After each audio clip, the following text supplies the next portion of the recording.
Welcome to Everything Compliance, Shoutouts, and Rants. Today we have the full quintet of Karen Woody, Jonathan Armstrong, Jonathan Marks, Jay Rosen, and Matt Kelly, and Tom Fox sitting in. This is our first Shoutouts and Rants for 2022. I know you will enjoy them. I'm going to start with a shout out instead of a rant. And it is not pulp culture. It has to do with this week I traveled back from Colorado, where I spent a lovely holiday with my family skiing. And I don't even know what number of flights canceled. So my shout outs is to all the baggage handlers and people involved in that industry. They are so overworked and just so underappreciated. And I very much appreciated them this week when you realize how much it takes to move this many people around in the middle of a pandemic when there's snowstorms in the east and everywhere else. And so I just want to give a shout out to the people who are so clearly working so hard that, they should get a shout out today. Matt Kelly. Well, Tom, I'll go cynical to start 2022. I would like to rant about Elon Musk. It's just before noon here where we're recording, so we only have 12 hours left in the day. That might not be enough time to complain about Elon. But particularly, I am annoyed with him for two things right now. Number one was this ridiculous two-step routine that he had recently done at the end of 2021, where he was publicly announcing he was going to sell off 10% of his shares and kind of like kept a running tab of what he was doing on Twitter. That does not, in my estimation, qualify as a 10b5-1 plan to avoid any allegations of insider trading. And lo and behold, as soon as he was wrapped up with selling his shares, Tesla announced they had to do a product recall. I think it is the first product recall they've had maybe ever, but it is definitely the largest product recall that they have had. And this is not even a software upgrade that you could easily do. This is going to be an actual physical thing that mechanics of Teslas are going to have to work on fixing the hood latch, I think, for your car. To be honest, for the record, I actually like Tesla cars. I'm hoping to buy one in 2022.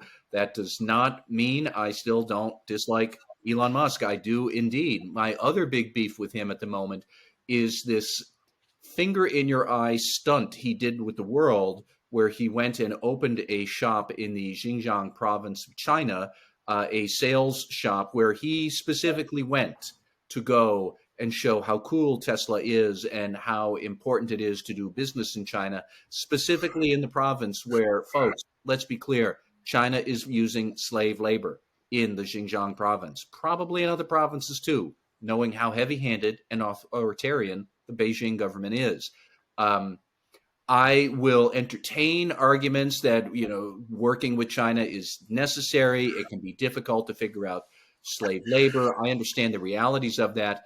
It is not difficult to understand, if you are one of the most known corporate leaders in the world, that you should not go directly to the heart of the most controversial place in the most controversial country at a time where we just adopted a new sanctions law over products made by Uyghur slave labor. And up pops Elon Musk right in the middle of it to showcase his brand new stuff, and like right there in the eye of the world, trying to say slave labor is a bad thing and maybe we shouldn't support it. So I'll stop there. And I'm sure Elon will give us more opportunities to rant about him in the future, but he's already set a good pace for ranting about him in 2022. Jonathan Armstrong. Well, I'd like to give a shout out to Nicholas Burks. I think this is a name we're going to hear more of. He's based in Nashville, Tennessee. He has two claims to fame. He runs Raffle of the Day on Instagram, which hotly pursued by the US authorities, who allegedly have some questions to ask about Raffle of the Day. But he's a former employee of an outfit called Assyrian. And Assyrian fired Burks, and Burks stole a laptop as he left. And it seems that he effectively simulated a ransomware attack, posed as a ransomware gang with the data that he'd extracted from the stolen laptop, and was paid $300,000 in cryptocurrency by his former employer. Perhaps influenced by the fine music traditions of Nashville, Tennessee, he went to buy him a Mercedes Benz, and it seems that the authorities caught up with him in the process. There's some details. He's awaiting trial. There are some details of this case that aren't apparently in the public domain. It may be that the employer knew more about this than seems to be public at the time. But I've long had a theory that we were in for a wave of what I've called synthetic ransomware attacks, sort of fake ransomware, if you like. It's relatively easy to fake a ransomware attack. And obviously, because you don't know who you're paying, you could be paying a Russian gang, you could be paying a North Korean gang, you could be paying a disgruntled employee, you could be paying your neighbor's dog. Nobody knows. And I think it's a warning lesson, really, that ransomware isn't something that you pay by way of a knee-jerk reaction. There's going to be a lot of synthetic ransomware around in 2022, a lot of criminal gangs exploiting people's willingness to pay. And Burks might have inadvertently shined a light on that from which other people can learn. Jonathan Marks. Yes, sir. Do you have a shout or shout out? Well, I never have a shout out, but I do have a rant.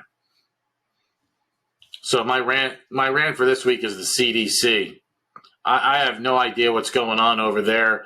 You know, I don't know if I don't feel good for 5 days or I test positive or I test negative, whether I have to quarantine for 5 days, quarantine for 10 days. If I leave, do I need a mask? What kind of mask do I need? Does it need to be an N95 or a KN95? Can it be cloth? Does it have to be cloth? If I go out and I go to a restaurant and I haven't had COVID or I tested positive for COVID, can I eat in a restaurant? If I don't have a card, or can I go buy a card? Yes. And by the way, those FlowFlex antigen rapid tests, they're about as rare as a Madagascar porchard here in the United States. But I happen to have one too. I don't know if you can see these. I mean, it's obviously backwards.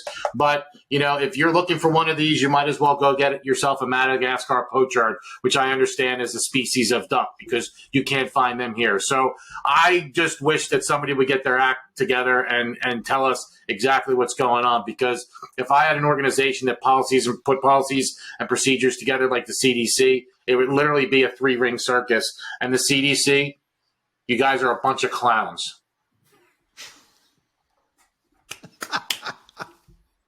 Jay Rosen. So I know in my New Year's resolution, I said I was going to get over football rants and raves, but I just read something that made me think the other day. So another view on Antonio Brown.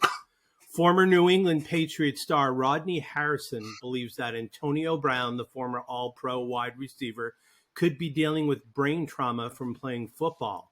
Harrison talked about the hit to the head that Brown received from former Cincinnati Bengals linebacker Vontaze Burfict in the 2016 playoffs.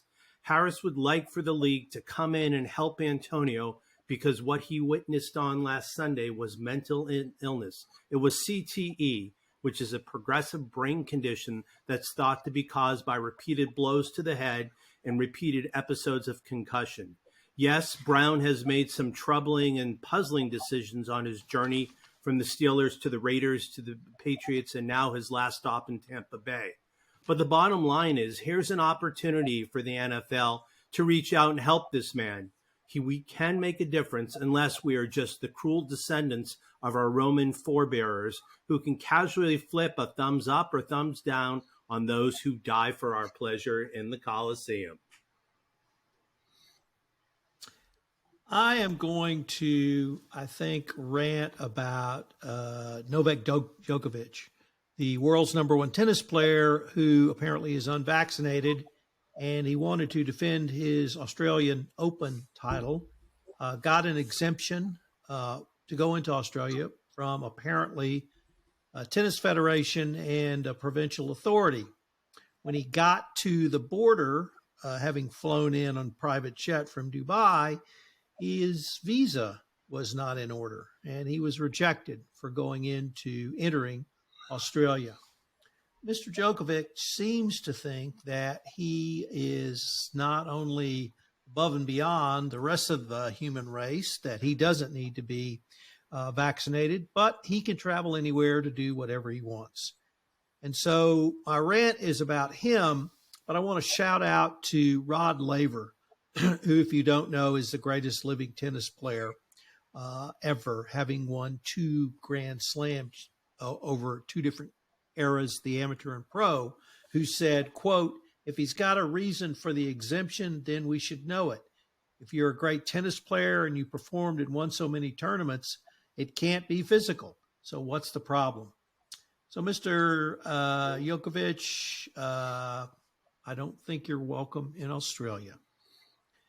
So, this has been a great first episode of 2022. I can't wait to see what we bring up in our next episode. Thanks, everyone, for joining us. Thank you, Tom. Thanks, Tom. Happy New Year, everyone. Happy New Year. Okay.